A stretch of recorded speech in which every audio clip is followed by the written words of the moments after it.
Welcome back, everybody. In today's video, I'm going to show you how to replace the tie rods on a Gen 3 Montero. The first step in this job is going to be to get the car off the ground on both sides so that we can have access to take off the tires and get to the tie rods.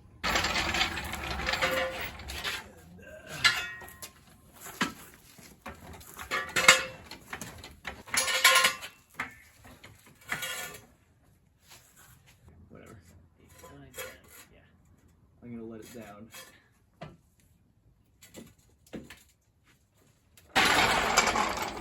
Shake test? Oh yeah, solid as a rock.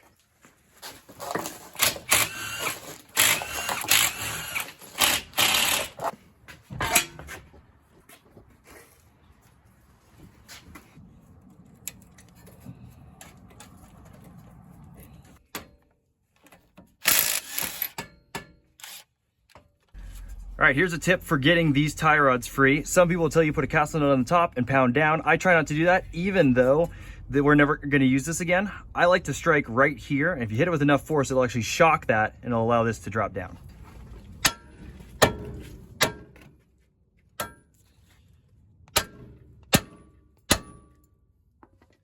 Just like that. Boom.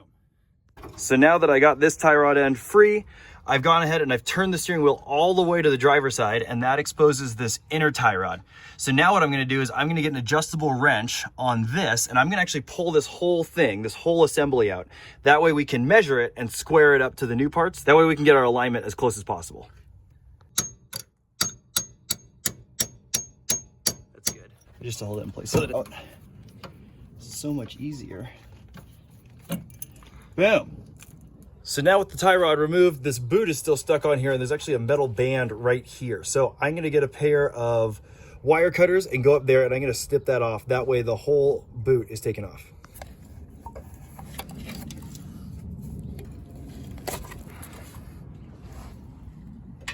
So now that we have the tie rod outside the vehicle, we can talk about what we're gonna do to replace it and how we're gonna set it up. So all these parts came from Lusso Overland. These are 555 brand. They're a pretty good replacement for OEM. And we've got outer tie rods for both sides as well as inner tie rods. These are side specific. These ones are not. We also have new boots to prevent any kind of grime getting back in there. And so that'll go on as well.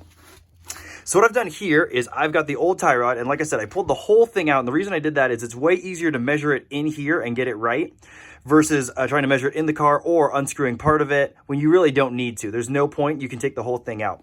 So what I've done is I've set up my tape measure, and I already did this off camera, but I'm measuring from the very inside of where this hits the steering rack all the way to the end, and I measured out on the back, and I've got 14.5 inches to the middle of this groove right here on the ball joint. You're never gonna get this perfect because not all of the parts are exactly the same. So this part is going to be a little different in size to this one, same with the inner tie rod, but this will get you close enough that you can start driving and get it to an alignment shop. That way they can do the final adjustment on this. So now that we know that adjustment, we're gonna start assembling this. We're gonna put the boot on this guy right here. It already comes pre-lubed. I'm just gonna leave it right where it is. I'm not gonna put more lube in it. Gonna slide that into here, get the tie rod to pop out here, thread it on after putting on this adjuster nut so that you can lock it on. And then I'm gonna get that same measurement, 14.5 inches on this one. That way it kind of looks cool. Okay, got that. No, I'm gonna zip tie it. Okay. So I'm gonna thread this on. I'm gonna thread this guy on. And now, I'm gonna measure from there to that edge as close as I can.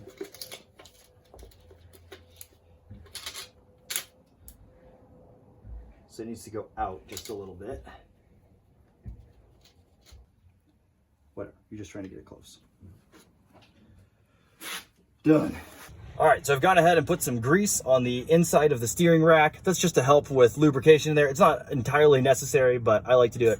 Another thing is make sure the spring, if it falls off, goes back on here. And then here is our locking nut. It's got these two tabs, which I've bent back out. Those are gonna go into the input of the steering rack. And then you just get that positioned, and you'll fold those tabs back over when you get to it.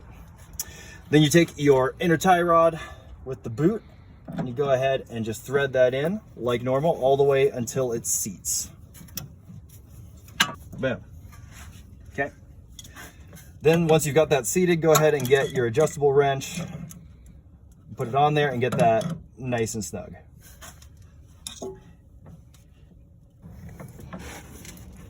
Oh, okay, that's good and tight. And if you're wondering, the actual size for this is 36 millimeters. Okay, now that you've got this as tight as you can get it, go ahead and bend these metal tabs back over on both the front and the back of this inner tie rod. Now for the hardest part of the whole job. I'm sure somebody, somewhere, knows an easy way to do this. But that somebody, somewhere is not me right here, right now. Hey, that worked. Sweet, okay. Yeah, I just needed a little bit of hook and a little bit of being careful, and that's on there. Sweet. So now I've got that on there, and what I'm gonna do for both of these is I'm just actually gonna put a zip tie on here. They're mostly held in by the groove, and so a zip tie is totally fine. It's way better than using this style clamp because you need a special tool to make this happen. And then if you use like a regular ratcheting hose clamp, sometimes it gets hung up on places, and so a zip tie is more than enough, and it's way easier to put on and take off. So I'm gonna put some zip ties on that and then get it bolted into the hub.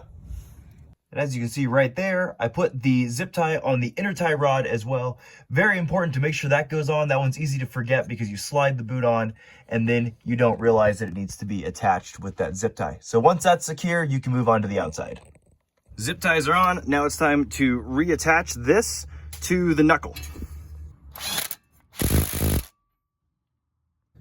Don't forget to install your new cotter pin. So now that we got this tie rod all buttoned up, it's time to go over the other side, knock that one out. It's the same exact process on the other side, so I'm not gonna go over that. Once you get these all buttoned up, time to throw the wheels on, drop it down, and I'll show you how to do another quick alignment adjustment if you need to before you go to the shop.